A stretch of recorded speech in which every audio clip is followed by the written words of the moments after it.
I've moderated a few panel discussions over the years, and that includes panel discussions on economic issues, but I've never before introduced someone who's vice president of the research division of the Federal Reserve Bank of St. Louis. Tonight we're in for a treat because that's one of the hats worn by Simon Fraser University economics professor David Andolfatto. Professor Andolfatto graduated with a PhD in economics in 1994 from the University of Western Ontario. He's an expert on money, payments, and monetary policy.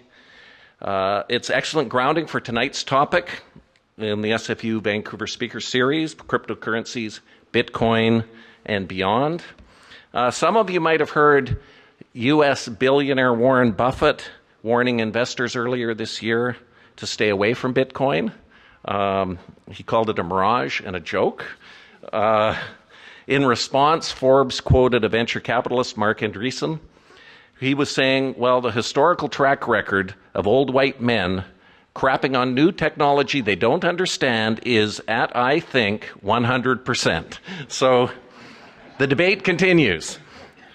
Later this evening, I'll invite the founder of SFU Bitcoin Club, Michael Young, up on stage for a question and answer period, and he's a student in the SFU Beatty School of Business. I'll also bring up the Straits technology editor, Stephen Hoy, who's written numerous articles on cryptocurrencies. But first, I'm interested in hearing David Andolfatto's perspective as a member of the President's Senior Advisory Council at the Federal Reserve Bank of St. Louis. So with no further ado, let's give a warm welcome to Professor Andolfatto. Thank you.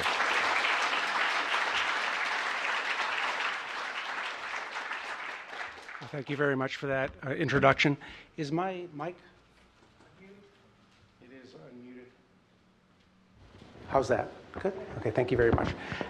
Good evening, ladies and gentlemen. I mean, let me just begin by saying what a great pleasure it is for me to have the opportunity to be here tonight to discuss the subject of Bitcoin and cryptocurrencies in general, and how this, at least my perspective of how this wave of new technologies is going to reshape the money and payment system in our society. So let me just get right down to it.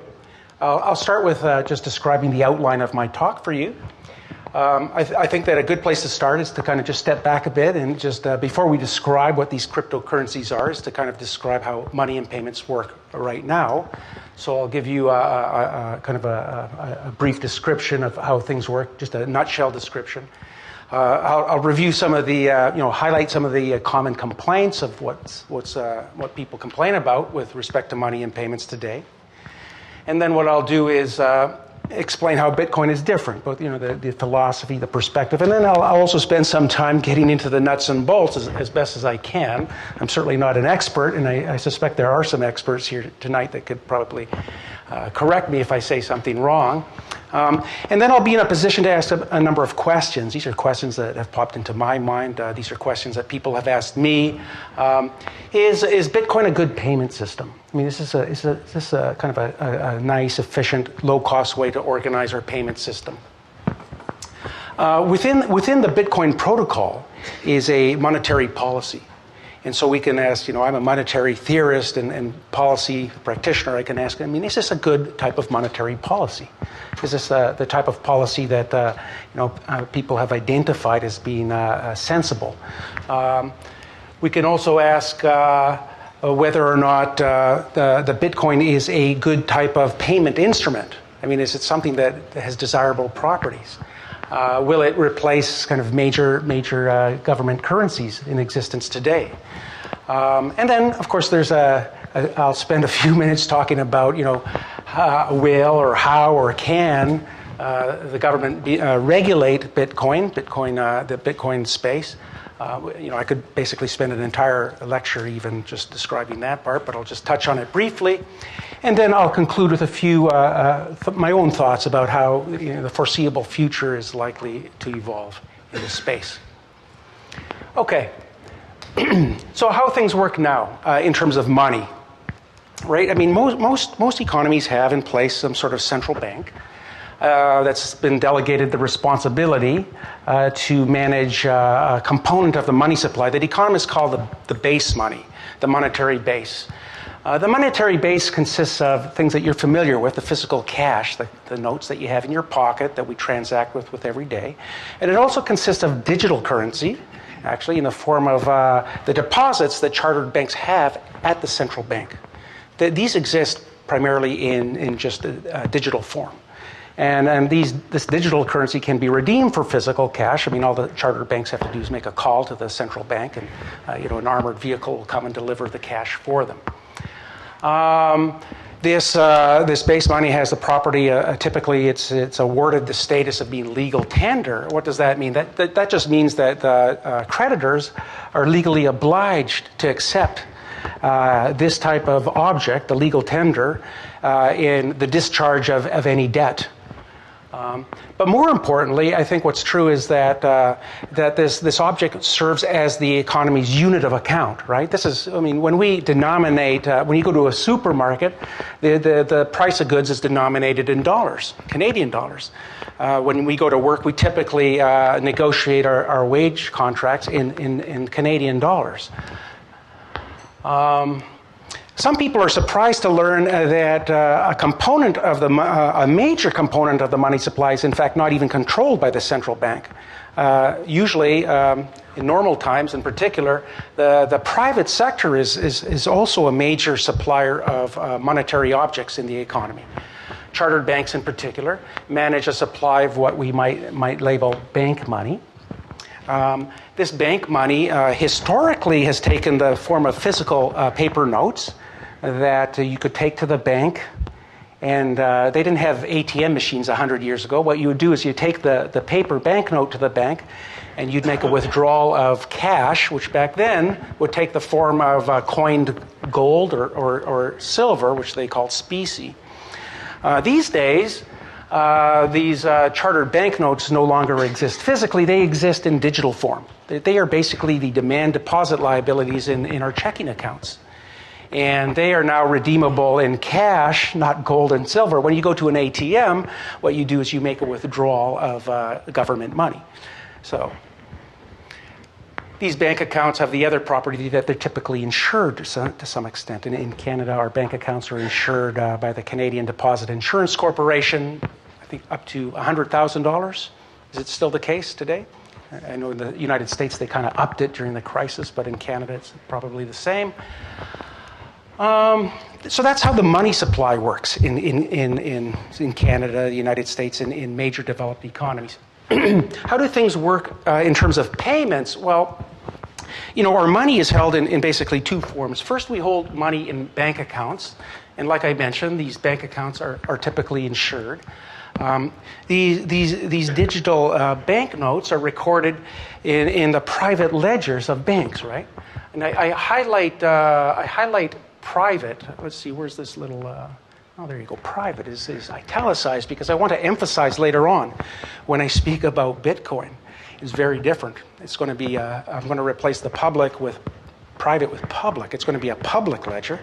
But the way things work now, our accounts are held in the private ledgers of banks, right? It's not like I can go and take a look at how much money you have in your account. It's private.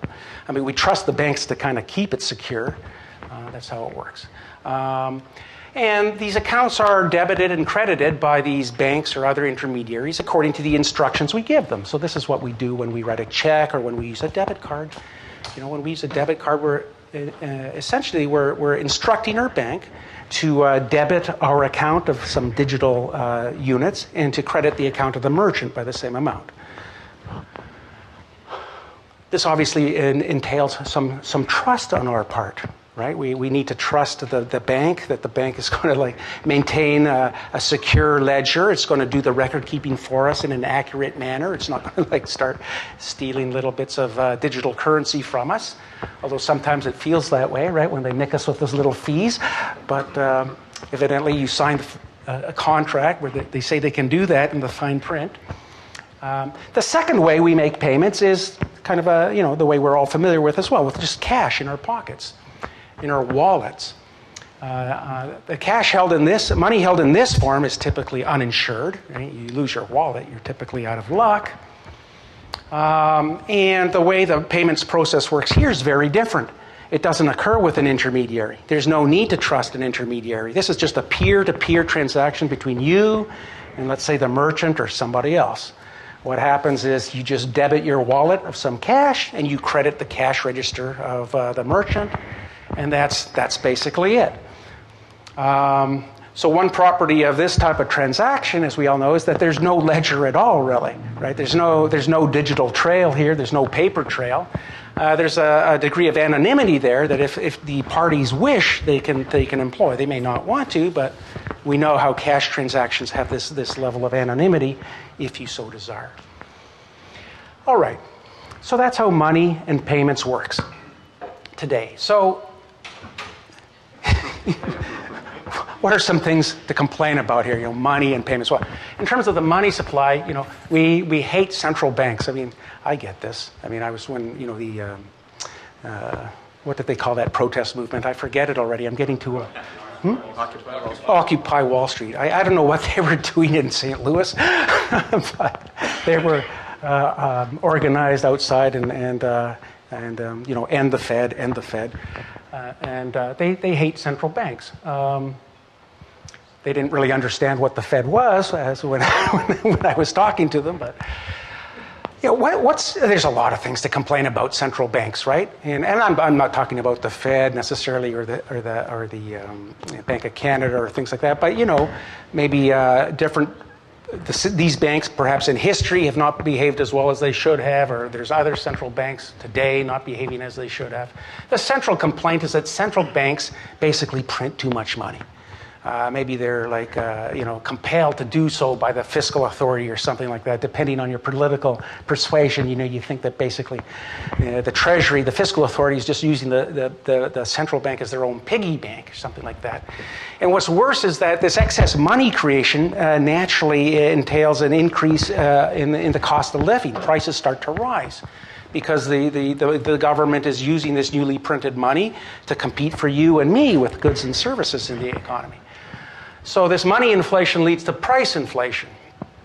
The purchasing power of our money diminishes. The cost of living rises. And this type of money printing is even though it's not an explicit tax, economists have known for a long time it constitutes a sort of hidden tax. It's called the inflation tax. Or seigniorage.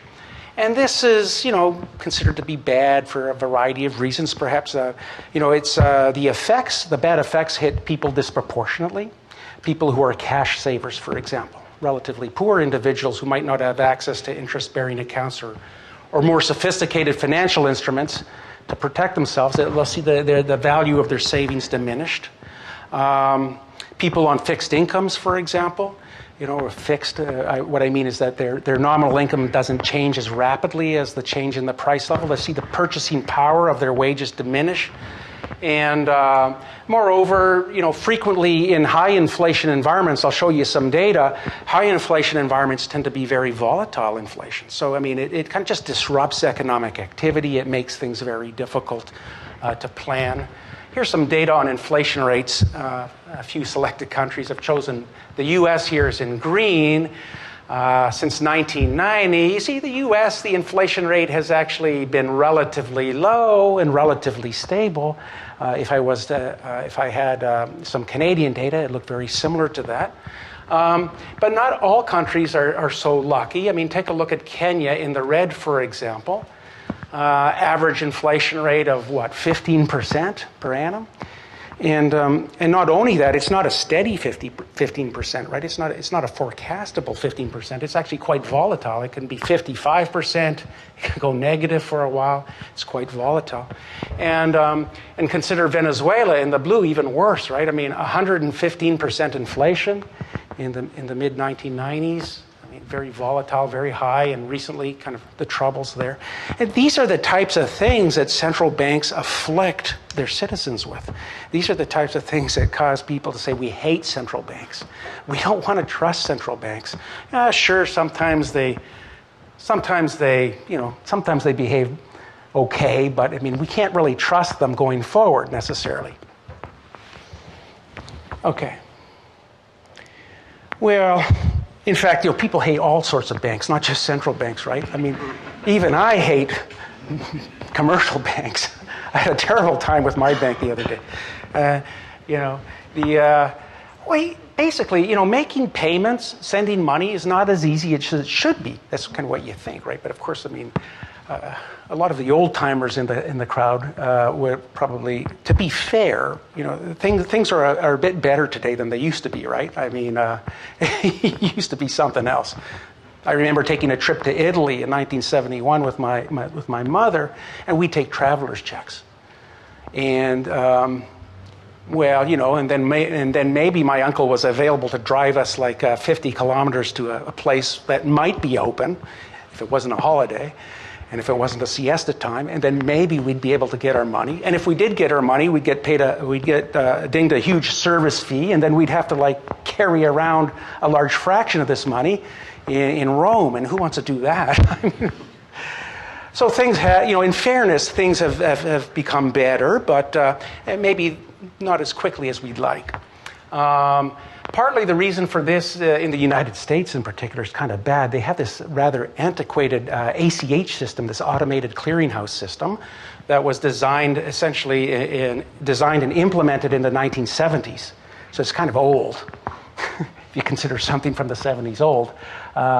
It takes a couple of days to settle payments, 2 or 3 business days.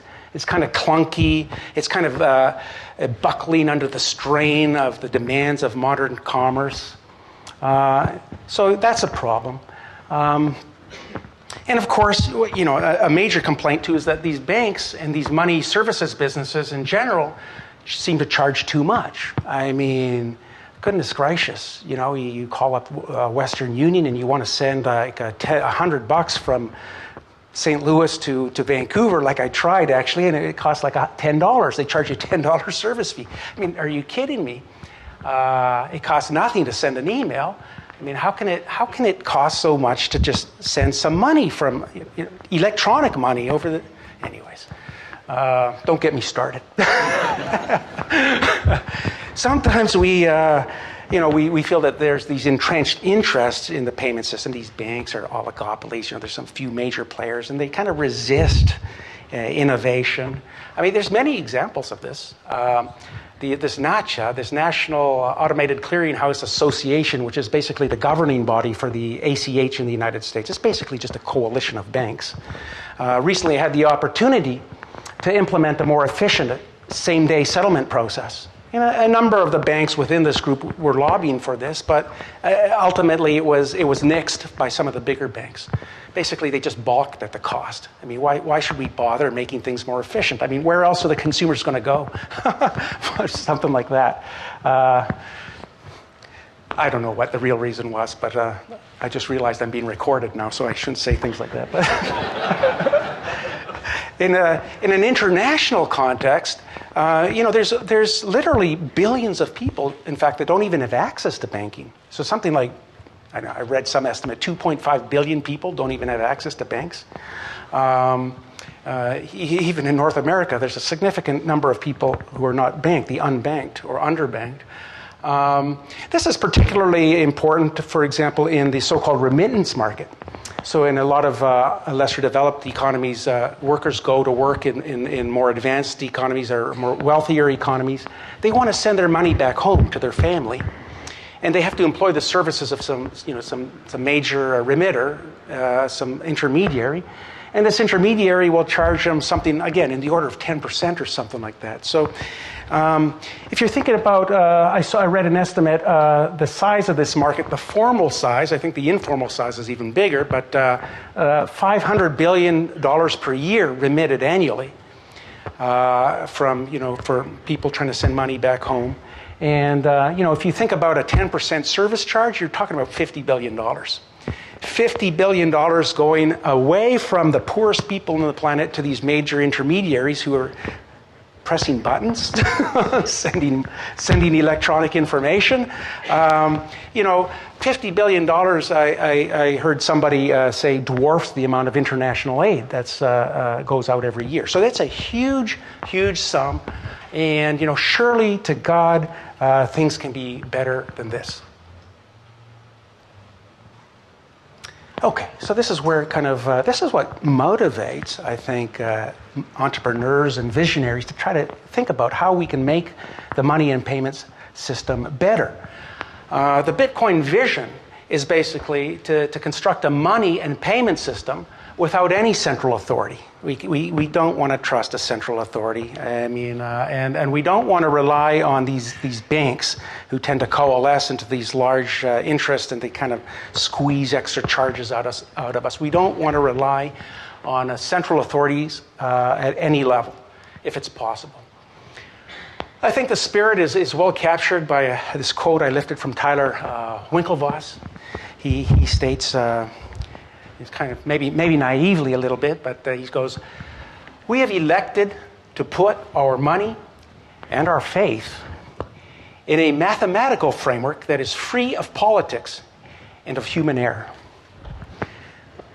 So, the kid is 30 years old, and he's a billionaire. I mean, what does he know, right? But I think what Tyler really wants is actually to, what many people have dreamed of for a long time, is to replace the government with a computer program. But, basically, the long-run goal here is to essentially slay the inflation dragon. I showed you the data. Kenya, Venezuela, that's ridiculous, right? That's just ridiculous. It happens all the time. Even in developed economies, it's happened. Just get rid of this temptation for governments to exploit their monopoly control of the base money supply for their, for politically expedient reasons, and just kind of program in, the money supply policy rule. And secondly, the goal is to basically drive the costs of making payments down to basically zero. I mean, why shouldn't it cost about the same, to send money from here to Tokyo shouldn't cost more than sending an email from here to Tokyo. Why should it cost any more? You're just sending electronic information. So that's the vision. Okay, so what exactly is Bitcoin? Bitcoin is a computer program. Okay, it's a set of rules. It's a protocol. There's different ways you can describe it. It's a law. It's a constitution. It's something written down in the form of a computer program. It was created by the so-called Satoshi Nakamoto, the pseudonym for this developer or group of developers who published the initial paper describing how this protocol was to work. And this protocol is designed to do two things. One, to create and manage a supply of digital objects called bitcoins. And two, to govern a global payment network that debits and credits Bitcoin wallets in peer-to-peer transactions. Okay, so basically replace the functions of the central bank and these and the banking system and the money and payment system. Very important to note that this computer code is open source, which means it's out there for all of us to see. Which sounds kind of great, but of course it's written in a strange language. It's written in C++, I think. And so if you don't know C++, you're out of luck. But I mean, if you know that language, it's out there. A lot of people do know that language. So yeah, the law is out there for us to see. It evolves. It's not something that's written in stone. It's something that evolves over time, much like laws do in reality, right? Laws respond to the demands of the community. We lobby our representatives, and sometimes they change the laws in good ways. Sometimes they change them in bad ways. But this is what happens here. This is very much like the Linux operating system. So it's a code that evolves over time. There's a dedicated group of programmers that try to fix various bugs in the program and make it work better for the benefit of the community. One of the nice things about being open source is that, as far as I can understand, manipulating this code for your own private gain at the expense of the community is virtually impossible, as far as I understand. Somebody can correct me if I'm wrong. But basically, if I was to try to go out there, and I could, and recommend a patch for the code, the patch would say something like, every time a Bitcoin clears a payment, I want the program to credit my wallet with 25 new Bitcoins. Yeah, I think that's a great idea. I'll submit that, and basically I'm going to get laughed at by the community. They're not going to want to use that version of the software because it's clearly designed to do something bad. And so that should be of some comfort, I think. Another thing I want to say about this notion of this program not being written in stone is that, we have to be careful when we sometimes people make statements about Bitcoin and other cryptocurrencies. And Bitcoin, a common thing I hear is the supply of Bitcoins will never exceed 21 million. Well, maybe that's true, but maybe that's not true. I mean, we can't say that for sure. I mean, I could imagine states of the world where the community as a whole might vote, in some sense, to patch the code to permit the supply of Bitcoins to expand. I mean, that is conceivable. It's possible. It may be unlikely, but it's possible. That's just the nature of the way the code evolves. Okay, so how does the code work as far as a user is concerned? I actually went and tried it for the first time the other day. And it basically kind of just works like online banking, except it's even easier. You don't have to talk to anybody, some annoying teller or something like that. You don't have to put in an application. You just go and you download this wallet software, and bang, it's on your computer. Each wallet has a public address. And associated with each wallet is a private key that you can think of it just as your own personal password. I like to think of it as a secure post office box. You know the address of the post office box. You're permitted to send money to that post office box. You don't necessarily know that I own that post office box unless I reveal that information to you. But only I have the key to get in. Nobody else can get in, just me, because you need the private key to get in. And unless somebody takes that private key from you or you relinquish it voluntarily, nobody's going to get into your post office box. This wallet service can be intermediated. I know I just was speaking to a young entrepreneur in the crowd earlier. He's one of these people who's willing to intermediate for you. I mention this is because although it's not necessary, it seems like a lot of people don't want the hassle to kind of do it themselves. They prefer to just use an intermediary. But of course, when you do this, you're essentially handing over your private key. You're basically trusting the intermediary to kind of do your record keeping for you on some level. That's fine. So a trusted intermediary like Coinbase, for example, is very popular. Or you've heard of Mt. Gox, for example, offered a wallet service. Trusted intermediaries like that. So how do you... whoops. Yeah, well... okay. Let that be a lesson to you, right? What happens when you trust intermediaries and your deposits aren't insured? So if they go bankrupt, you lose your stuff. I mean, so some bad things happen there. That, by the way, I don't view as a fault of Bitcoin. This has nothing to do with Bitcoin. This is basically a bank heist, right? So you can go and buy and sell Bitcoins. You can do it the way I did. I mean, when I opened up my account, I had no Bitcoins. What did I do? How did I get my first Bitcoin? I went on Twitter and I said, hey, somebody please send me Bitcoins, and I'll send them back to you if you want. And the immediate response was, I got this flood of responses go, biggest scam ever by senior Fed official. I said, no. But they sent me some Bitcoins, and I sent them back just to see how it worked. It works fine. There's some ATMs too, right in Vancouver, right? I think Vancouver is one of the cities that has a number of ATMs where you can withdraw Bitcoins and deposit Bitcoins. Maybe there's some in the neighborhood, I don't know. So that's how it works. Okay, so that's from the businessman or consumer point of view. Let's get a little bit deeper and try to understand what's going on here. An important concept of the way Bitcoin works is the so-called, what's called a blockchain.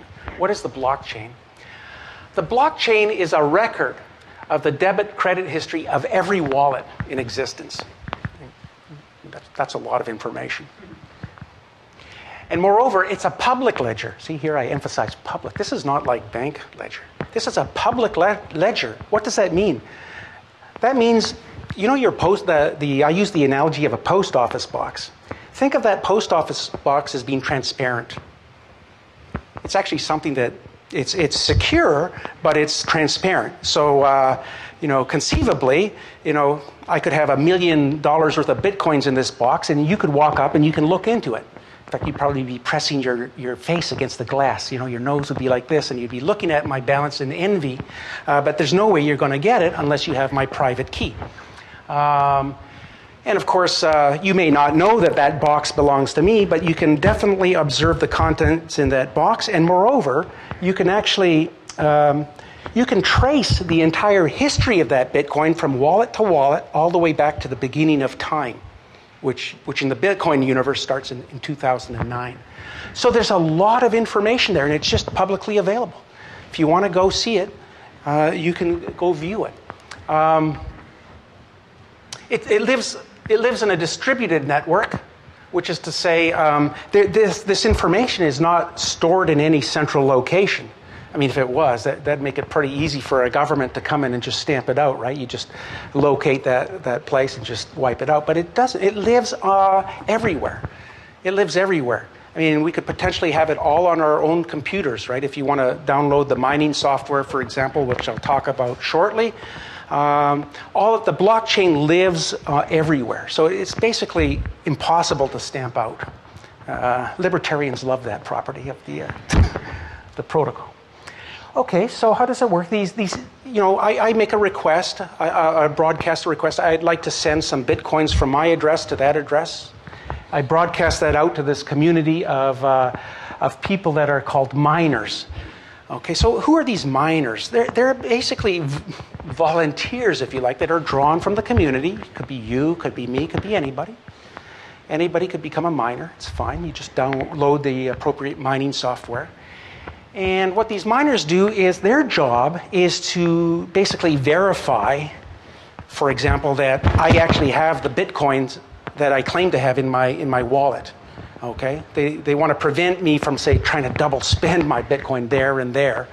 So their job is basically to verify that the proposed transactions are legitimate. What's in it for the miners? Which I hate that word miners, by the way, so I prefer to call them auditors or bookkeepers because that describes their function more accurately. But these miners are incentivized because they are compensated for their efforts. Just like your bank teller is compensated for their effort. They go to work, they get paid for keeping your books. They're compensated in one of two ways. First, they're compensated with fees. So what's true is what you can do is when you download this wallet service, you have an option. You have an option to say, I offer a 1% fee for the miner who kind of clears this payment. And what that fee does is it kind of expedites the clearing process. I kind of tried it the first time. I was very cheap. I said no fee. It took about 2 or 3 days for the transaction to be confirmed. But so that's what you do. You can pay in fees. These fees presently are very small. The other way the miners get rewarded is through newly issued Bitcoin. That is, the protocol actually prints off, if you like, new Bitcoins and credits the account of the miners who do the appropriate bookkeeping activity. And like I mentioned before, I think that's called seigniorage. Monetary theorists call that seigniorage revenue. So seigniorage revenue is the revenue you generate by just printing new money in order to finance a particular activity. So the key thing here to understand is that this activity is financed in two ways, through seigniorage and through fees. Okay, this record-keeping function. Now, let me just recall that the banks, remember, banks are trusted with our private keys, essentially, to debit and credit accounts in their private ledgers on our behalf. That's what we do that's how we deal with banks. Bitcoin is very different.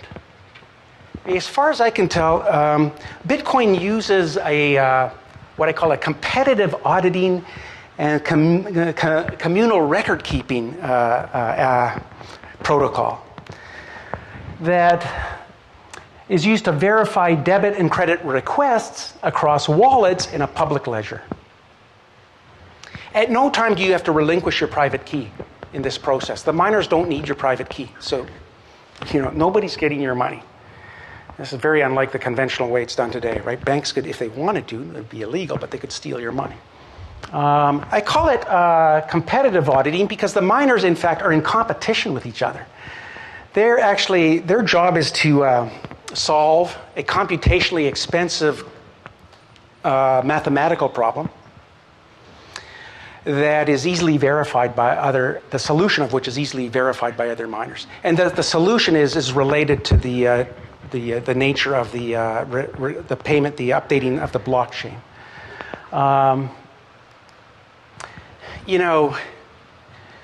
This is probably the most difficult part, I think, of the whole endeavor, is that I think you basically need a PhD in cryptography and possibly in computing science as well, and maybe mathematics, to understand really how the details of this process works.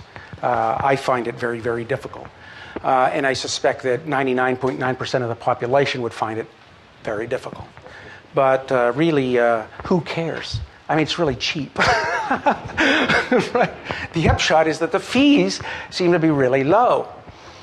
Okay. And that's the good part. All right, so here I'd like to pause for a moment and say, but this is something that I don't see very many people highlighting. I'm going to question whether or not the real cost is as low as is commonly perceived or reported. And let me explain why I'm saying this. It's true. It's true from a user's point of view that the cost seems low. Okay, so, but remember, when you go to buy something at the store with your credit card, I mean, how much do you usually pay to use your credit card? What percentage do they ding you as a consumer? As a consumer? As a consumer?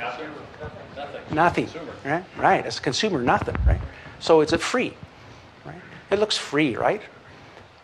From a consumer's point of view, it's free, but you know that there's an additional charge. The merchant is getting dinged at 2 or 3%, and the merchant isn't going to be absorbing that cost all by him or herself. The merchant's going to be passing that cost along in the form of higher product prices. So we are paying those fees, but they're kind of hidden. And the same sort of thing is not quite the same, but it's kind of similar, I think, in terms of the true cost of processing payments in this decentralized clearing process. Because as I mentioned, one of the hidden costs is this inflation tax, right? I mean, the Bitcoin protocol permits new Bitcoins from being issued. Now, notwithstanding the dramatic appreciation of the currency, when you issue new supply of intrinsically useless digital dollars, this has to put downward pressure on the rate of return on this object. So this is an inflation tax. You don't really see it up front, but it's there. It's hidden. Okay, so now why is this important going forward? It's important because under the current specification of the protocol, the total supply of Bitcoins is going to be capped at 21 million. Okay? What does that mean? That means that at some point, seigniorage revenue is going to go to zero. Has to, unless there's some patch that modifies this. Seigniorage revenue has to go to zero. Well, how are the miners going to get compensated if the seigniorage goes to zero? There's only one way. They're going to be asking higher fees, right? So now you're going to start to see it, right? Because they're not going to get compensated with the newly issued Bitcoins. They're going to start asking higher fees. The question is, how much higher? How much higher are those fees going to be? I can't answer that question. I don't know for sure, but here's an idea. If you go to, this is publicly available data on blockchain, and what they report here is the compensation to miners, that is to say the fee income that they generate, in addition to the newly issued Bitcoins that they mine. If you take a look at their total compensation as a fraction of the volume of what's traded, this is what it looks like. About 3 to 4% on average. So it's as low as 2%, it's as high as 6% sometimes. So the total cost is, in fact, it's not 10%. It's not what Western Union dings you. So it's better than Western Union, but it's not zero either, right? So this idea that this is an entirely frictionless, zero-cost system, that might be stretching things a little bit. It's lower cost. There's a potential. I don't know where this number will go in the future. It might come down lower to 1. I mean, who knows? This is something that we'll have to wait and see what happens as the supply of Bitcoins starts to stabilize close to its 21 million value mark. Okay. Can the protocol be trusted? I read, a very large body of experts say, yes, it can be trusted. I mean, I don't read C++. I mean, the code is like 17 megabytes in size. I don't know, but apparently, yes. You know, and of course, I'm trained to shudder whenever I read statements like that. But, you know, as far as I can tell, it seems kind of pretty robust because, you know, again, this private key, as long as you keep it private, I mean, nobody's going to get into your post office box. So that seems okay. And like I discussed before, manipulating the code for your own private benefit, that's not going to work. I mean, people in the Bitcoin community are not going to use versions of the software that kind of like do funny things like credit my account for no effort. So they're just going to ignore versions of the software that do stupid things that are not in the interest of the community. So it seems pretty robust along that dimension as well. But there does seem to be a bit of an issue lately. And the issue deals with pertains to the concentration of mining power in the community. So what's true is that a dominant miner may potentially exploit the system for their own private gains. They might engage in this so-called double spend sort of activity. And by dominant, I mean what the protocol relies on is that no miner or no coalition of miners has a computing power that exceeds 50% of the community's total computing power. That's kind of what it relies on. But recently, the mining pool Ghash has breached that 50% mark. They went over, I think, to about 51%, and then they quickly scaled back. But you know, this raised alarm bells in the Bitcoin community. If it's a topic of lively discussion on Bitcoin forums, and in the range of reactions, you know, they range from, oh my God, this is the end of Bitcoin. This is the end of Bitcoin. All the way from that to, nah, you don't have to worry about it because, you know, even if you had a dominant miner, why in their right mind would they screw around with the system? I mean, if they did that, they'd destroy the value of the franchise. It would not be in their interest to behave badly. But of course, what's ironic about that argument is that's exactly the type of argument we use for banks. I mean, that's right. That's why I trust my banker not to take money from my account, because I know if they did, word would get around and it would destroy the value of the franchise. Sure. So it'll be interesting to see how this plays out. I don't know. There might be some patches, fixes. Is Bitcoin a good monetary policy? Well, you know, the monetary policy in Bitcoin is very simple. It's basically, you know, it grows and it's basically fix the money supply. It's a hard money policy. These types of monetary policies have kind of been tried in the past. I mean, the gold standard regimes kind of have that property, that the supply of gold is relatively fixed, at least in the short run. And a lot of economists believe that this type of monetary policy suffers from some major defects. And so Bitcoin is going to share with gold this defect. And the problem is, allegedly, and personally I believe it, is that the demand for money can be relatively unstable, especially in the short run. So during a financial crisis, for example, what happens? People flock to money. They dump their stocks. They dump their, it's a flight to safety kind of argument. They rush for the safe object, which is frequently, you know, the U.S. dollar, for example.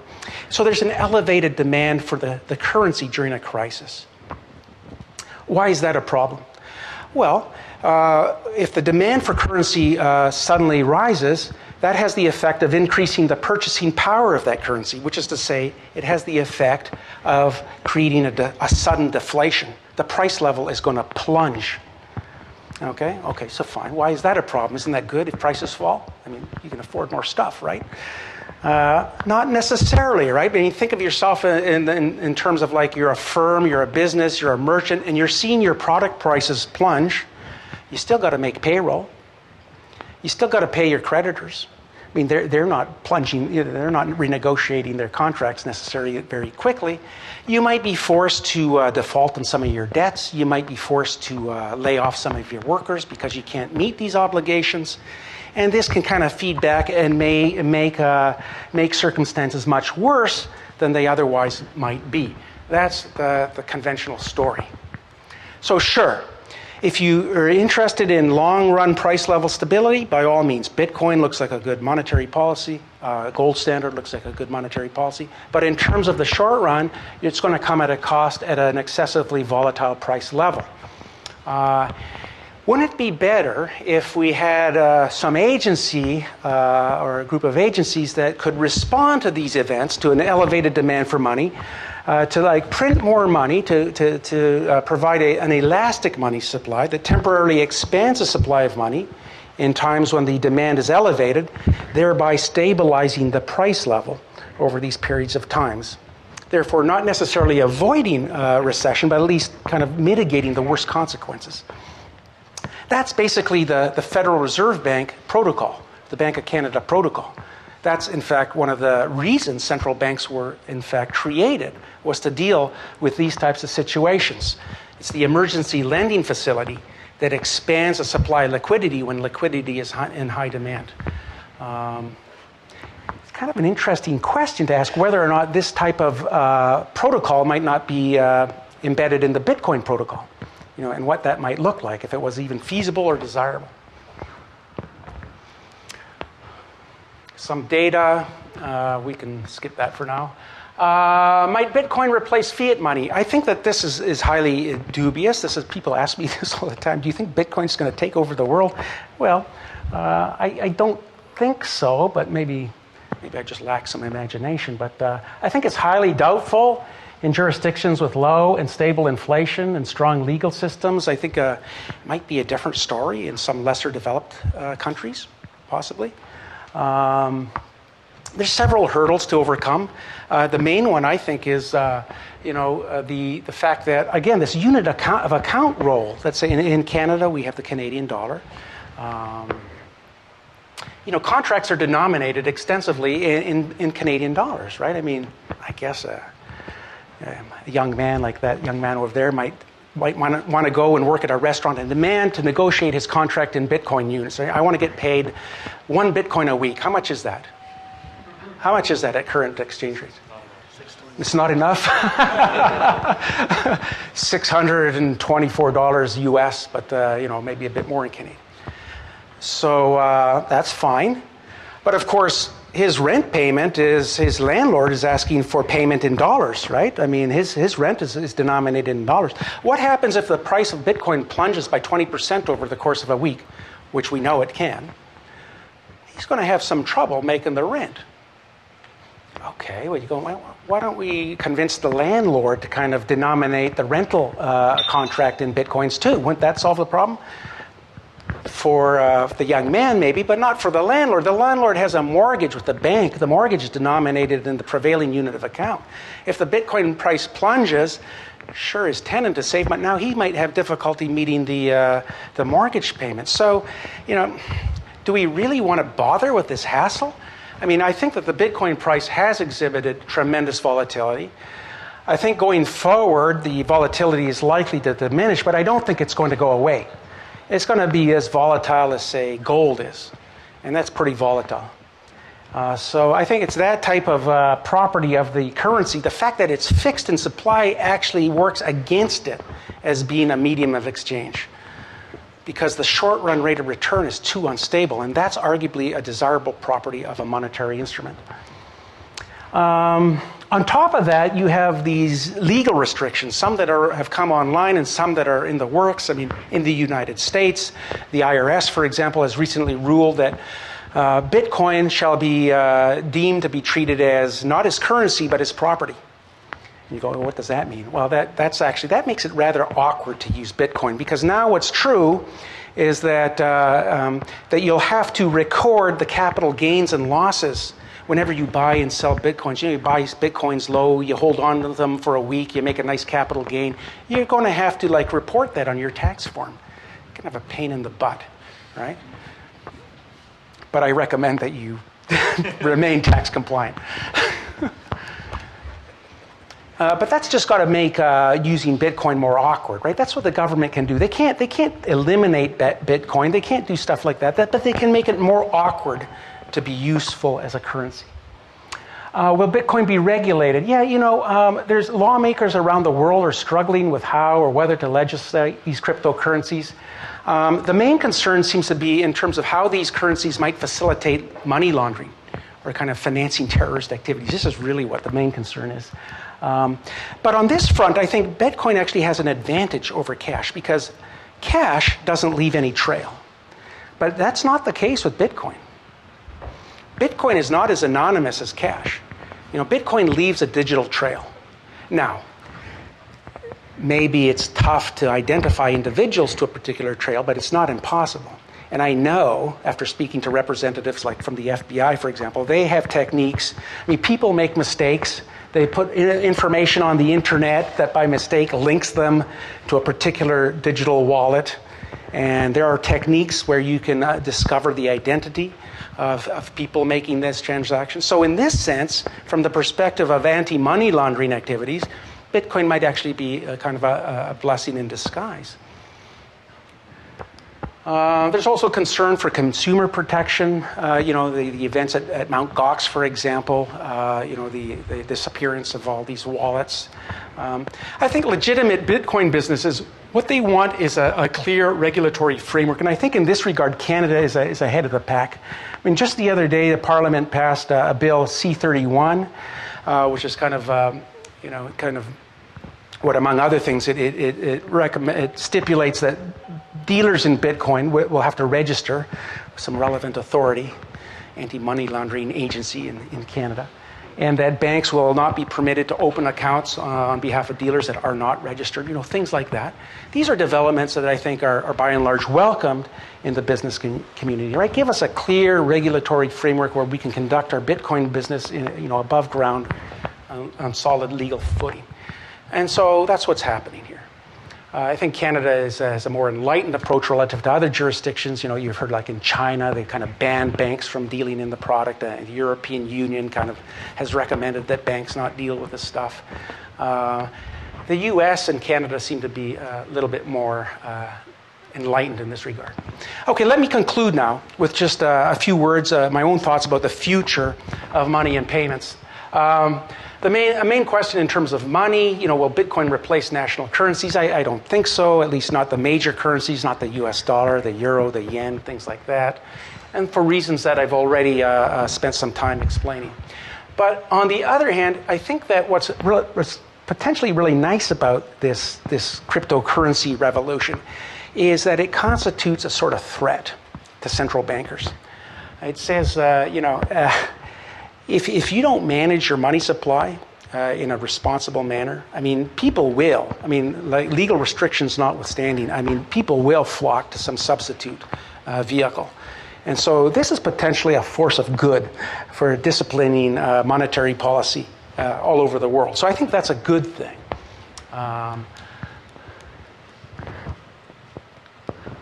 Okay.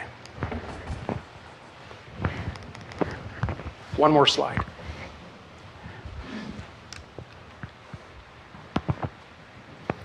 What did I do with the battery? You got it. Got it? Ah, good. I think that that's the monetary side. I think the impact of this revolution on the payment side is going to be much more profound. And here I think that the commercial success, though, is likely to favor more currency agnostic protocols, kind of like Ripple. So Ripple is kind of like Bitcoin in that it has its own native currency. But Bitcoin is really kind of the bad boy in the room. Bitcoin really wants to be the currency.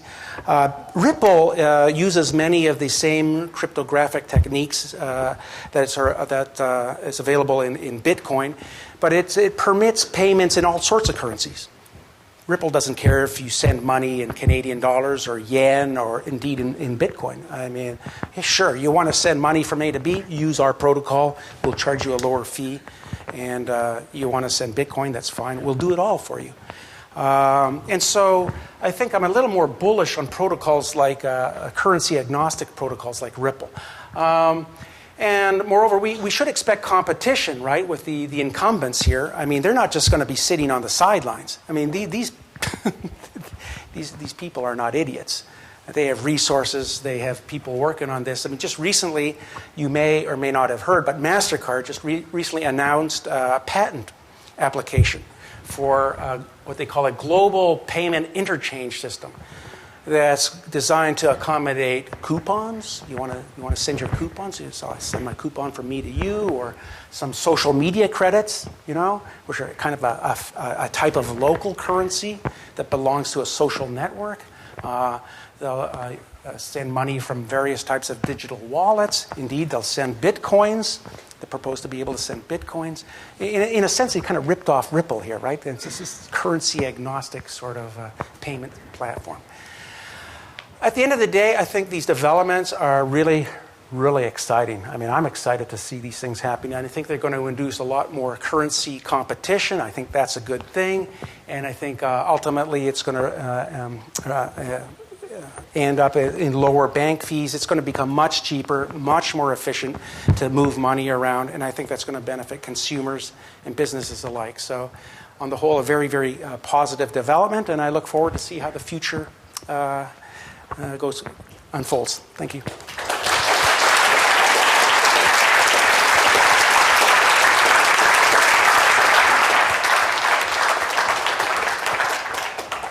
Well, I want to thank David for a very enlightening speech there. And what we're going to do is I'll invite two people up with a keen interest in the topic. Michael Young is co-founder of the Simon Fraser Bitcoin Club.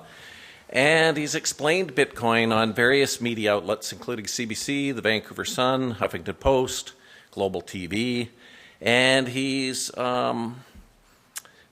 So Michael's also the CEO of Safton House Consulting Group, which is a cryptocurrency consultancy, and a member of the Bitcoin Foundation.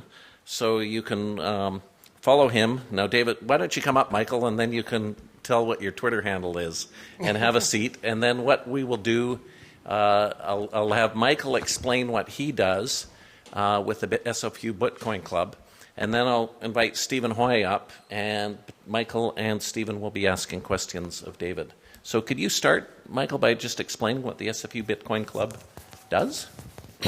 We're the first student-led advocate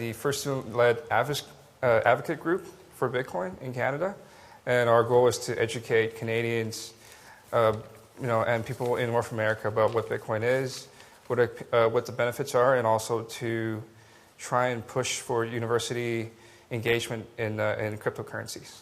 Okay, that's great. Now, next person coming up is Stephen Hoy, who's the technology and web editor at the Georgia Straight. He's also written numerous articles on cryptocurrency, and he's also a former editor of the SFU Peak. So I'll start by Stephen, if you'd like to ask the first question. Sure. Is this on?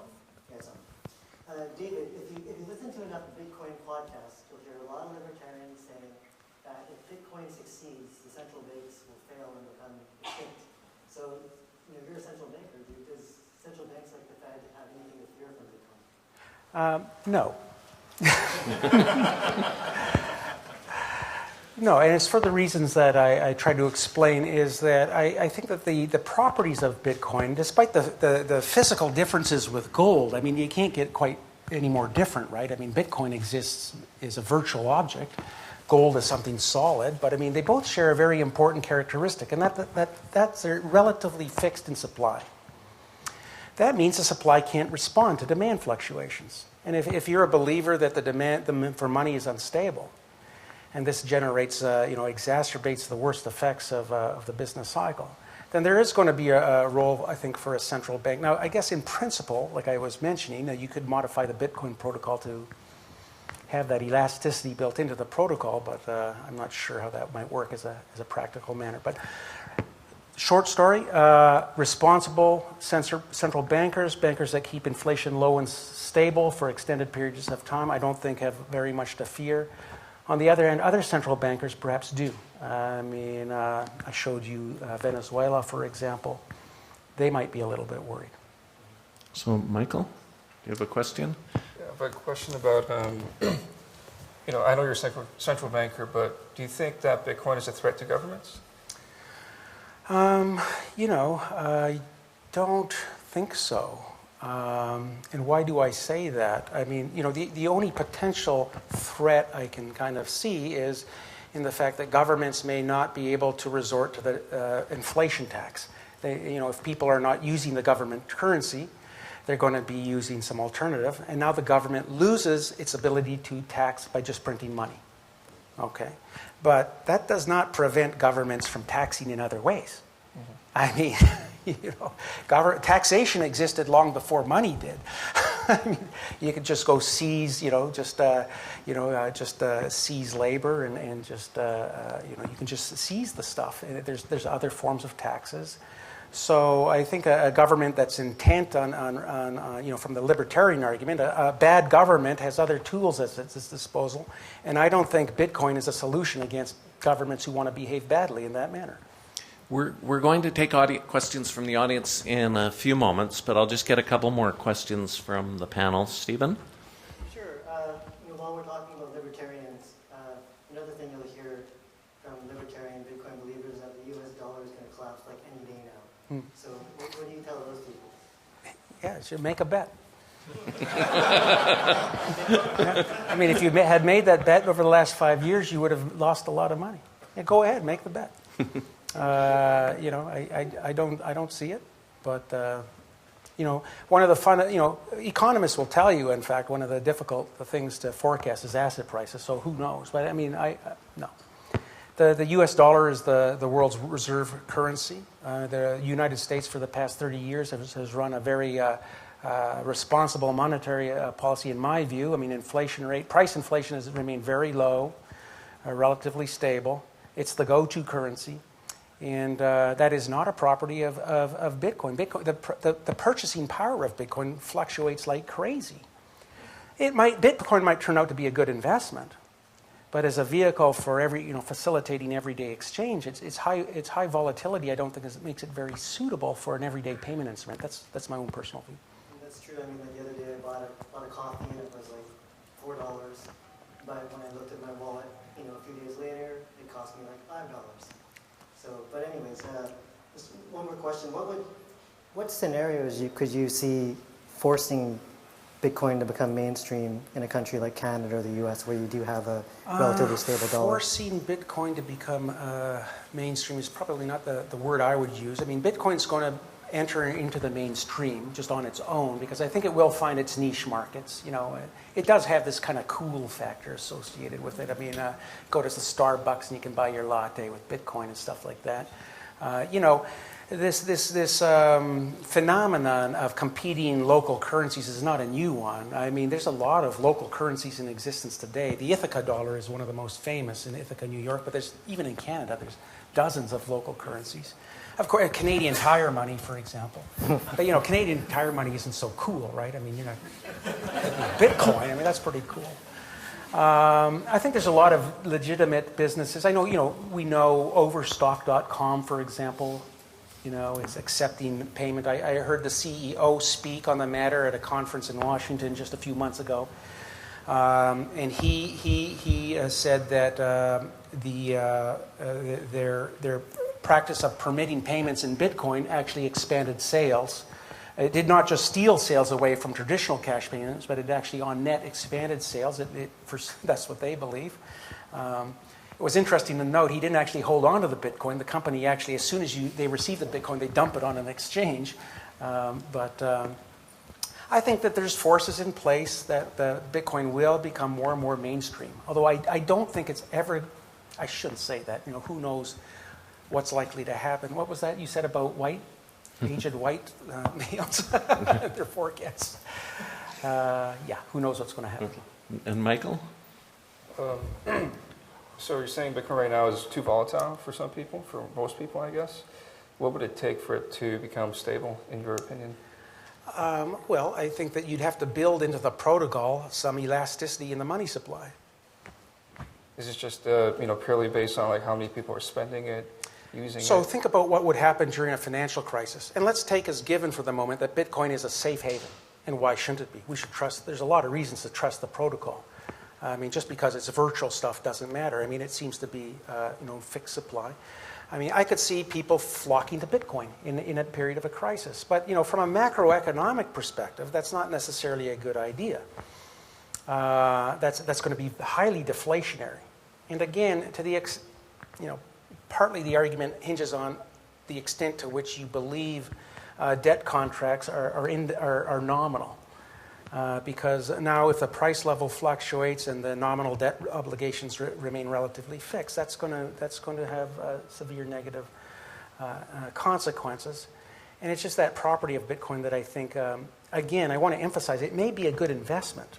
It could be like gold, for example, but as a payment instrument, it kind of suffers from excess volatility. Mm-hmm.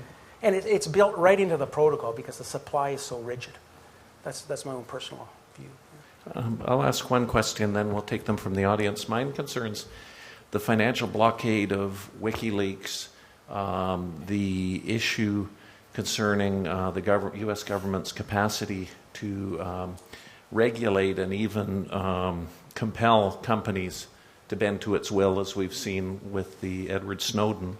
And I'm wondering, to what degree do you think the popularity of Bitcoin and other cryptocurrencies may be a function of U.S. government policy with regard to regulating I think that corporations? Yeah, there's definitely that the protocol appeals to people for different reasons, and that's certainly, I think, one of them. Yeah.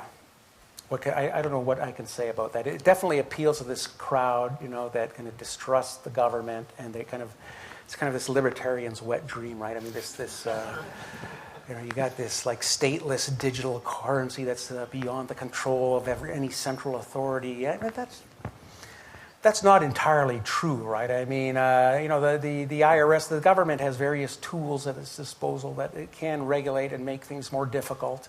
I mean, you could try to violate those rules. I mean, but if you want to become tax non-compliant and have the IRS after you, well, I mean, that's not a very pleasant thing, that's for sure. So, I don't know. Okay, thank you. Now, we'll take some questions from the audience. Okay, gentleman at the back here. And we've got microphones as well. So you can only ask the question if the microphone is brought to you. Oh, and if you can go to the aisle as well, if you have a question. You can each go in the aisle and line up if you like. So we'll start with the gentleman on the left, my left at least. My question doesn't show my ignorance of Bitcoins, but I want to re-ask the last question. And I think what we've seen is the U.S. government has tremendous power to compel others, other banks in other jurisdictions to basically bend to American law, even though the jurisdiction of those banks may be outside of the United States. And so, is the United States? Would you think that the United States is taking a hands-off policy to Bitcoin because it's still very small and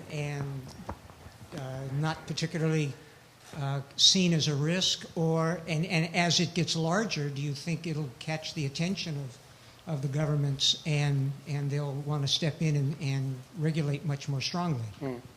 Well, I wouldn't go so far as to say that the elements of the government are not interested or in Bitcoin. I mean, there are. I mean, I know there's groups within the Fed, for example. There are groups that are studying the phenomenon, and the government is very concerned about the GAO, the Government Accounting Office in the United States, recently issued a report saying they are concerned about, what are they concerned about? They're mainly concerned about money laundering and the financing of terrorist activity. So there is a concern there. I think that Bitcoin is small right now on the grand scheme of things. It's tiny, but of course it's growing very rapidly.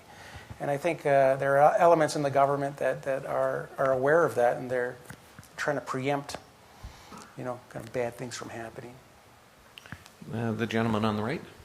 Hi, David. I'm the sort of white old man that craps on technology, apparently. The first thing I wanted to say was a little bit of a comment, is that Canada and the United States are really stuck with really antiquated payment systems compared to some that exist in Northern Europe. Right. It's slow, costly. Yeah. I've been told by a Dutch friend that people are able to play chess over their payment system by exchanging a guilder back and forth, and the transaction fee is very, very slight. Yeah. And developing countries, Kenya has M-Pesa, Yes. which is a payment system that's based on their telephone system. Well, this is a couple of observations. Yeah. My question is, it's a statement of puzzlement to which I want you to respond. Sure. Is that I'm puzzled why governments still stick with paper for currency. I mean, it's sort of archaic for us to exchanging paper back and forth. Why don't governments step in? Why don't central banks step in and have digital currency, which would give us all the advantages of Bitcoin and probably avoid some of the disadvantages? So John is my former money and bankings professor, so I consider it an honor for him to be asking me this question. He knows the answer to it.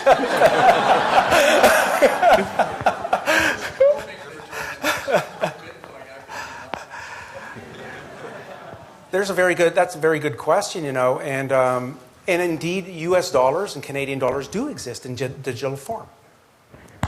I mean, you and I don't have them. I mean, the chartered banks have them in accounts at the central bank, but there's no reason in principle why we can't all have access to these digital dollars.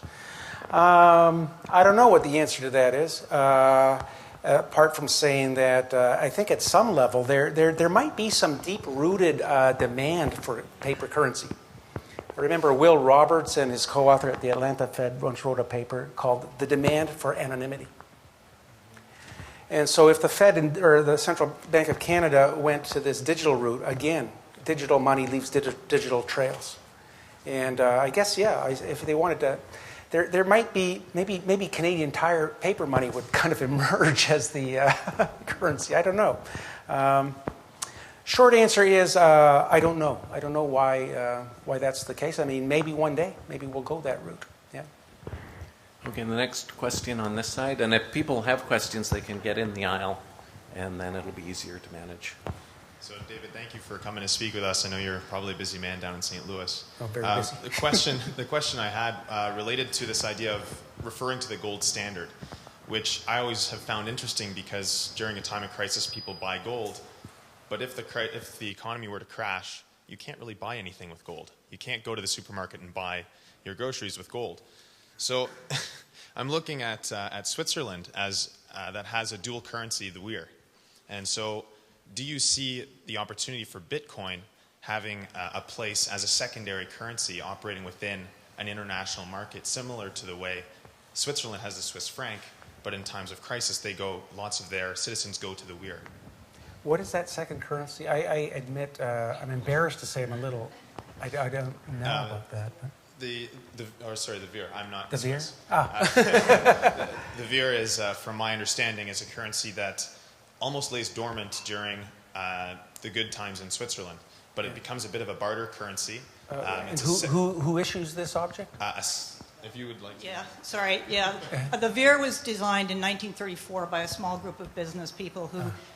Basically now how it's played out, it's like started very small. Now there's something like 60,000 people in the network. It has its own bank. It's debited and credited. It's backed by assets, including invoices and so forth. So it's a business-to-business peer complementary currency, which is the segue that the question I'm going to come up with next. All right. So if you want to... Well, it sounds like you might know the answer more than So maybe looking at the opportunity of having Bitcoin perhaps replace gold as that idea of a standard. Now, the volatility and everything, you could say that, but gold also has the ability to lose 20% in a week. Sure.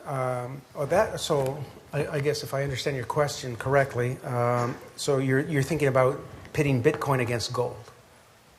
Perhaps as a secondary form of right. That's I do detect some tension in the gold bug and Bitcoin communities out there, right? They're kind of slogging it out, and maybe that's one thing the gold bugs fear. I don't know. I don't know, because Bitcoin has some obvious advantages to gold. It's hard to send gold from say Vancouver to Tokyo. You'd have to insure it. There's the shipping costs. It's a physical object. But on the other hand, the gold bugs will say, yeah, but I've got a block of gold. What have you got? You've got a bunch of virtual currency, and the Bitcoiners will say, yeah, but you don't understand. You're just an old guy, old white guy. You don't understand. This is hard coded into the program. To which the response might be, yeah, but what makes Bitcoin unique? It's open source code. The supply of Bitcoin is fixed, but the supply of Bitcoin 2 is not. And Bitcoin 3, we could replicate all these virtual currencies. The supply of this stuff could be potentially infinite. So I could kind of see these arguments going back and forth like that. So I don't know. I don't know which would win out. Okay. Go to a question on my left. You're going to hold. Hi. More clarification than a question, but open for discussion. I'm Manny Eager from the executive of the Global Bitcoin Alliance, member of the Bitcoin Foundation. Just for interest's sake, Bitcoin is not there's not gold, isn't only in gold bars. Bitcoin doesn't just come in as Bitcoins. It's divisible up to 8 decimal places, sure, which is called a Satoshi, sure, which arguably provides us with an infinite supply of denomination. Yes. So again, for argument's sake, and if you all are probably aware, M-Pesa has already evolved into something called BitPesa, which means you can now designate airtime, which as a unit of account you can take on your cell phone or mobile device anywhere on the planet and go and exchange for gold or Bitcoin or a Satoshi or whatever. So the game has just started, just very, very early days, but the technology allows us to literally cross boundaries, which I think is going to become very interesting from a regulatory perspective. But again, back to there's no finite supply of Bitcoin. It's infinitely divisible. And at the end of the day, I think the unit of account of Bitcoin is 1 Bitcoin. People get stuck on the currency or dollar value or the gold value of a coin.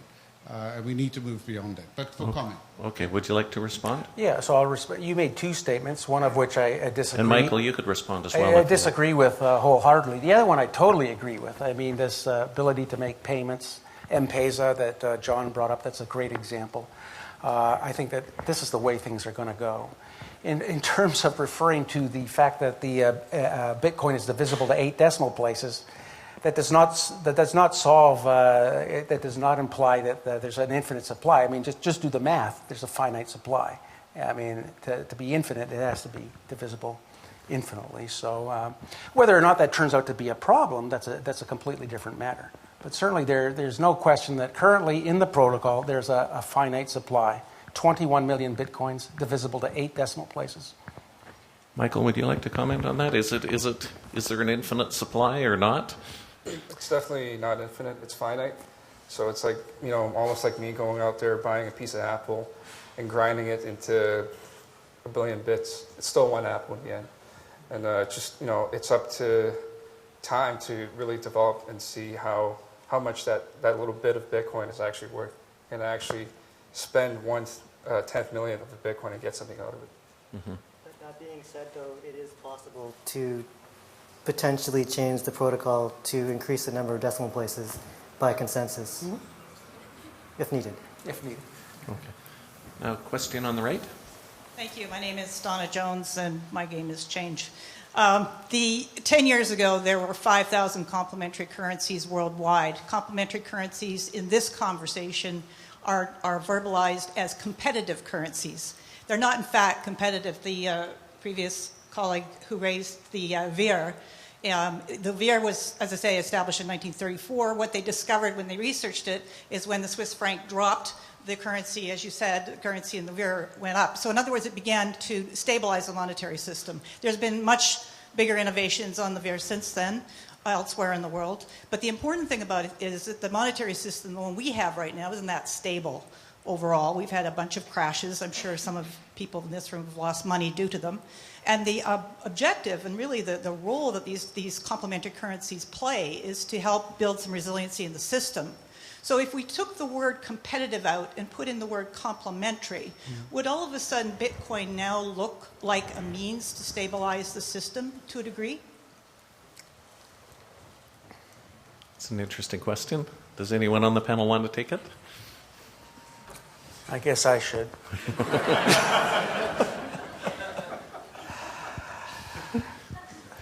I mean, I think that's an excellent question. And it's not a question that I'm going to be able to answer definitively. But my hunch is no. And I kind of disagreed a little bit with what you said earlier about the monetary system being unstable, and I'm sure people have lost money, blah, blah. That is, yes, people lose and make money all the time. Right? The business cycle is much older than central banks and monetary systems. I mean, some people think that the reason why the economies go up and down is just because the money supply is mismanaged or something. I don't think that's the case, at least not all the time.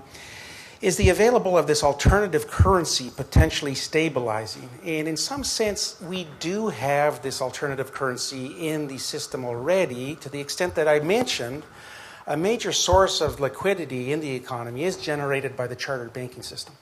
Okay, so there is kind of that elasticity available. Now, there might be certain regulations and restrictions that prevent the banks from maybe doing what one would like in a period of crisis. And then, perhaps is there a role for a complementary currency like Bitcoin or gold for that matter? So another way, let me put the question another way. Do you believe that the availability of gold the past century has mitigated the business cycle? Because gold has served as kind of an alternative currency. Would you be comfortable with making that statement, and if so, why? It's a different conversation, I think. I interviewed Bernard Liotard, who's behind the euro, the design of the euro originally, and we had these conversations about these complementary currencies. And he's actually come up with a same concept of a parallel currency using gold as the anchor. Mm-hmm. So I think it's two different conversations. I mean, all the complementary currencies are digital. Gold is not, for the most part. So it's just that our economic system outgrew the capacity of gold to anchor the entire system, as I understand it. But obviously, you know more than I do about that. Well, while I have the mic, obvious, somebody's asked me to spell WIR. It's W-I-R. So if you look up Switzerland and W-I-R, you'll find out the information on that currency if you're interested. Right. So we could digitize gold, right? I mean, the WIR, as you just said, was an asset-backed security. That's digitized. It's backed by assets. We could do the same. There's asset-backed gold securities. We could digitize gold. So the fact that gold is a physical object is not a limitation in that argument. But good question. Okay, and now we'll take a question on the left. Hi there. We've done a lot of Bitcoin versus gold discussion, but there's over 100 other cryptocurrencies out there. Some of whom, I don't know, might have elasticity, or a lot of them argue that they're technically superior to Bitcoin. So is this a branding issue? Is Bitcoin leading the market cap for cryptocurrencies just because the news media have really glommed on to Bitcoin versus other cryptocurrencies? And ultimately, is this a one-horse race that we should all get behind, or is there room for over 100 different cryptocurrencies right now? I'm going to answer this, Michael, too. I'll give him a chance, and then we'll hear from I definitely think that there's room for as many cryptocurrency as the market is able to produce, but it will be totally up to the market to decide which cryptocurrency will, stand to win at the end of the day. Bitcoin being where it is right now, the reason that it has about 97% of the market is because no other cryptocurrency out there offer any tangible benefits on top of Bitcoin. And if they ever were, Bitcoin, like they have said in the past, these changes can be implemented into the system as an update, as long as the community agrees to it.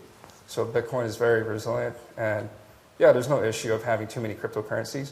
A lot of them will just die out over time because nobody wants to use them. Would you like to comment too, David? Or? Well, yeah, I don't know. I think I agree with what was just said. Who knows what's going to happen? I mean, we do see multiple competing national currencies. And there is an issue of what determines the exchange rate between intrinsically useless objects, digital objects.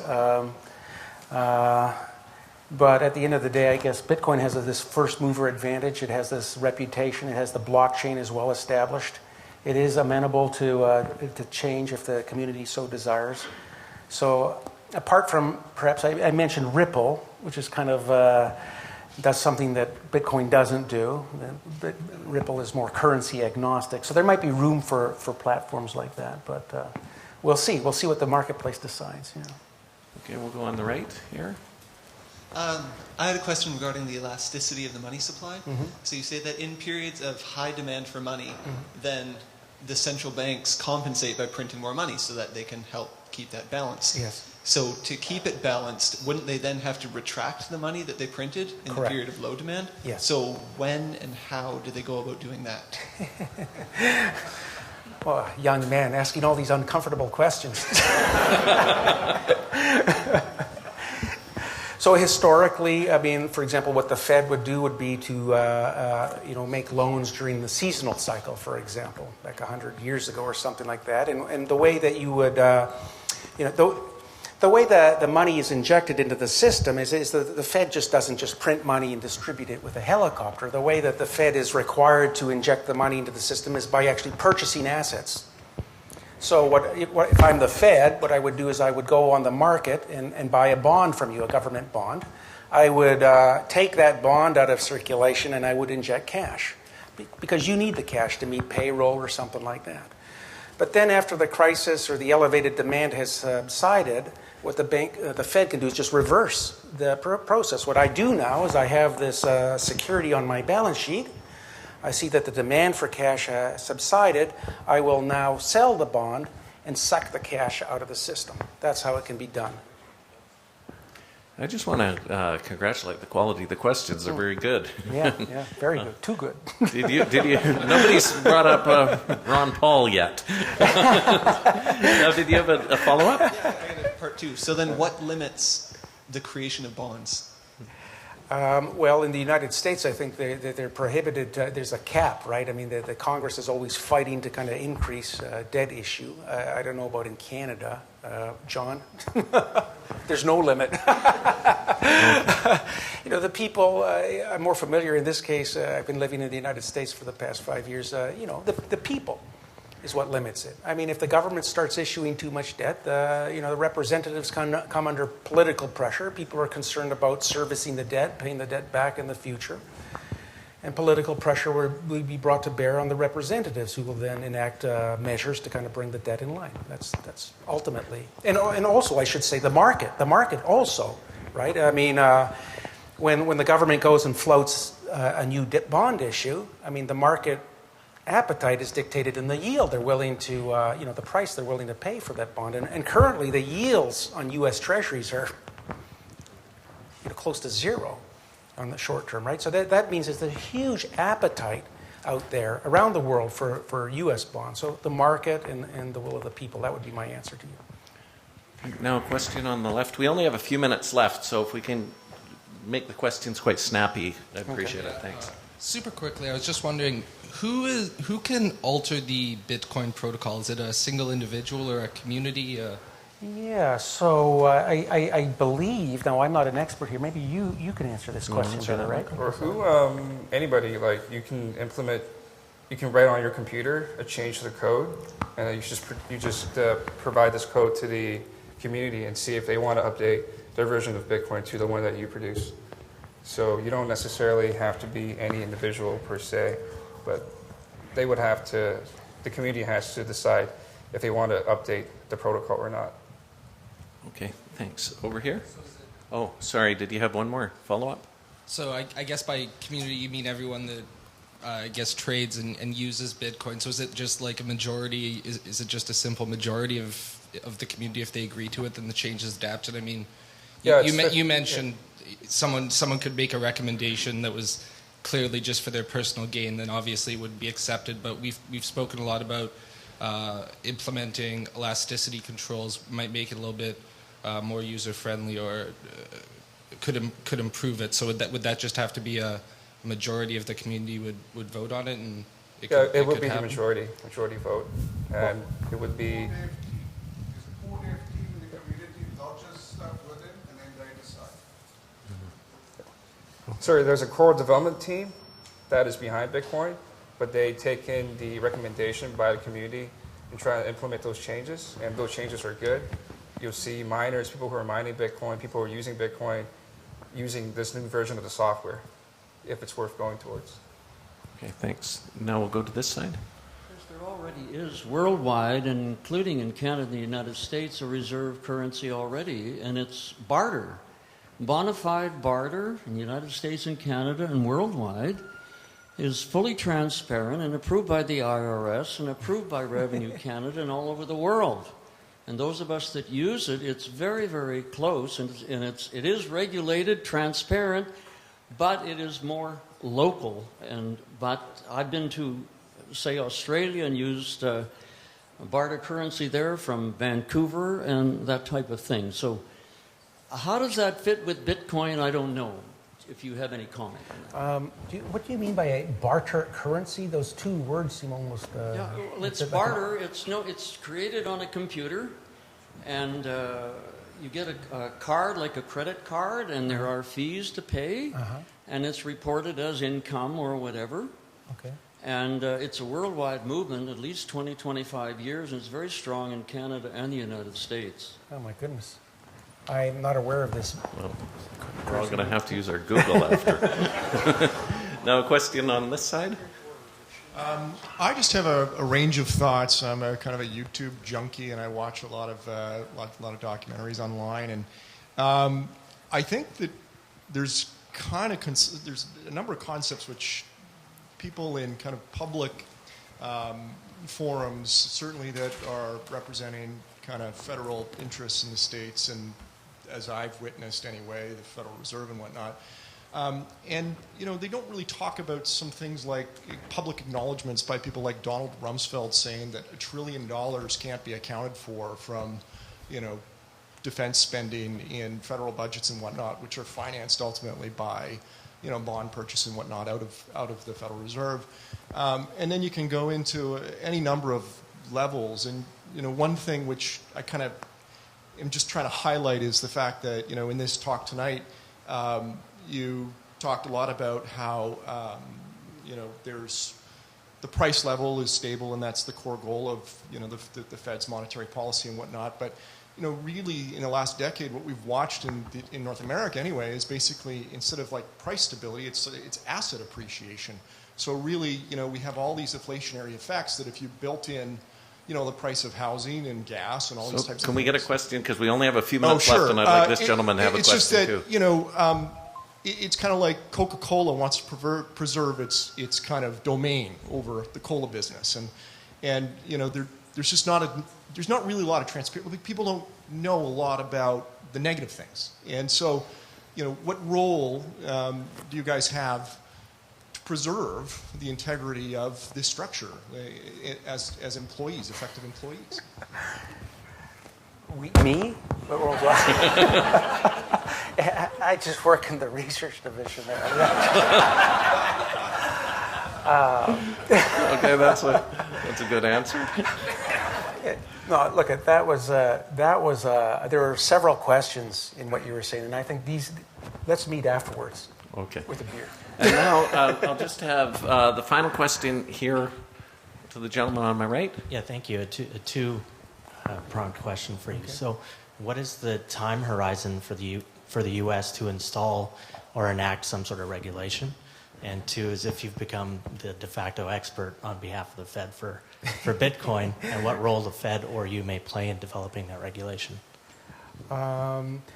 So on the first question, I don't know what the timetable is, right? I mean, this sort of stuff is coming from Washington. I mean, I live in St. Louis and Vancouver. I'm kind of detached from that process. As far as the Fed's role is concerned, I mean, there are groups within the Fed, the New York Fed in particular and elsewhere, who are studying these sorts of questions. But I think Fed chairperson Janet Yellen has come out and said that really the Fed doesn't have any jurisdiction in this matter, coming up with a regulation. So I don't, at this point, I don't think the Fed really is going to be doing anything. they might be in discussion and consultation and things like that. I might be asked to comment here and there, but I don't know. Yeah.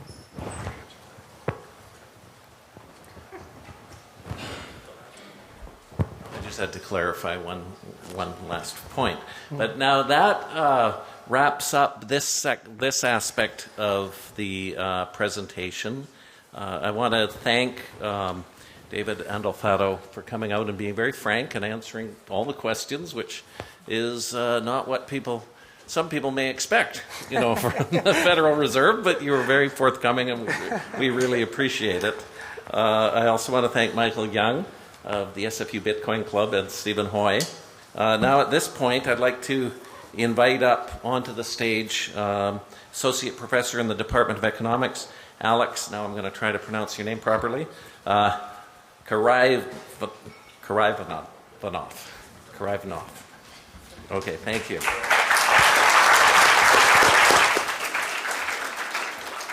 Thank you. I just want to say a few concluding remarks. And first, thanks to everyone for coming here on this beautiful evening. I think this lecture and panel discussion has been truly thought-provoking. If you look at the future of cryptocurrencies such as Bitcoin, it seems it's going to be in flux as people and organizations adapt to their efficiency and low cost, and on the other hand, as lawmakers study whether and how to regulate them. And as these currencies become more and more popular, as the lecture indicated, so our need to understand them grows, and hopefully this discussion contributed to that. On behalf of SFU and the Department of Economics, I would like to give warm thank you to all the participants, all our speakers today. Thanks, David, for your enlightening discussion and lecture. Thanks, Stephen and Michael, for your participation and answers. Thank you, Charlie, for moderating in an excellent way. And I also want to thank again our sponsors, SFU Ancillary Services, the SFU Bitcoin Club, SFU Economics Department, SFU Public Square, SFU Vancouver, and the SFU Van City Office of Community Engagement, as well as the SFU Meeting and Events and Creative Services for their strong support. Please stay around after the talk if you can to continue the dialogue. Hopefully David and the other panelists will be available to speak to you. And there's still some refreshments out there sponsored by SFU Ancillary Services. There's also a table hosted by the SFU Bitcoin Club, which is Canada's most prominent Bitcoin club. And they actually have a Bitcoin ATM that people can try out at their table outside. So everyone have a great evening, and thank you again for attending.